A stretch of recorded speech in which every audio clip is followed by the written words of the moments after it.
The Washington Post is reporting that President Trump concealed the details of his face-to-face encounters with Russian President Vladimir Putin, even from members of his own administration. Our talk radio panel is here to weigh in. Ben Kissel and Garrett Lewis. Guys, thanks for coming on. Thank you. So, Garrett, I'll start with pleasure. you. President Trump said last night that he would be willing to release these details. Do you think that he should do that? No, I think that these stories are just a complete distraction. I want the president to be focused on getting the wall built, on opening the government by making sure the border can be secured. I think these were just a couple of hit pieces, and the media is just desperate, along with the Democrats, hoping that if they throw something out there, it's just going to stick. But the Post is reporting that U.S. officials said there's no detailed record, even in classified files, of President Trump's face-to-face interactions with President Putin. So, Ben, I mean, is that a problem? It absolutely is a problem. Donald Trump is less transparent than the steel slats he wants to put on the southern border. I think we have a better chance of seeing his tax returns than the transcript of what he talked about with Putin. And I want to point out here, let's go in the way, way back machine to 2012 when Barack Obama said, was talking to the then president of Russia, talking about how he'll have more flexibility after the election. The Republican Party freaked out. Now we have a president who cannot definitively say, no, I'm not working with the Russians as a Russian agent. The hypocrisy is disturbing. The blind allegiance is troubling. I think the American people deserve better. Well, President Trump and his allies say that, they believe that part of his desire for secrecy stems from all of the leaks that have been coming from the White House. So that's his defense, at least at this point in time. And in fact, Senator Lindsey Graham said that he'd like to know who leaked that report to the Post. I want to switch gears, guys, really quick, and I know we could talk about this forever, but I'd like to switch gears and just talk about some infighting that's happening within the Democratic Party, and specifically two Democratic senators, including Kamala Harris, who's likely running in 2020 for the White House.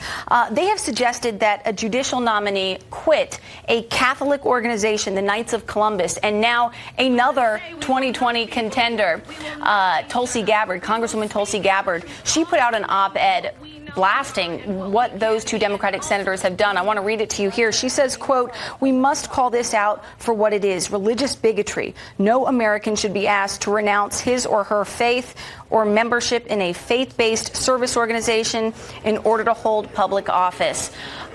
So there is a lot to talk about on both sides. We're going to have to leave it right there, though, and we're going to get your reaction on the other side of this break. Okay. And we're back with our political panel. And just before the break, we were talking about how two Democratic senators have suggested that a judicial nominee quit a Catholic organization, the Knights of Columbus. Congresswoman Tulsi Gabbard, another Democrat, wrote in an op-ed that is, she said we should call it for what it is, religious bigotry. Ben, do you agree with that characterization? Is this religious bigotry?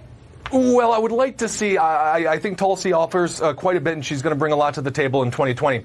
But I would like to see her focus more on policy issues, such as Kamala Harris's history as a prosecutor, incarcerating kids and parents for truancy. But if you look at real religious bigotry, that's what's going on in China right now, where they're incarcerating Christians and Muslims. And in China, let's not forget, Donald Trump just praised as being better than the Democratic Party.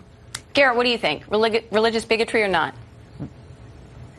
Yeah, it's clear religious bigotry. The Democrats, aren't they all about inclusiveness, acceptance, and they want everyone else to accept what they believe. But if you believe something different, they want to kick you out. And by the way, if I could just go back, I don't know what Trump needs to do. Beefing up NATO, making countries pay more defense to stop Putin, yet somehow he's working for Russia. This is the most ridiculous thing I've ever heard of. All he has to say is say, no, I'm not a Russian agent, and he couldn't do it.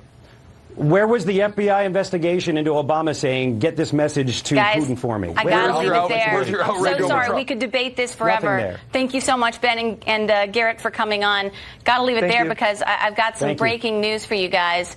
Babies do not like the snow, or at least my child does not. This is my 1-year-old daughter, Clara.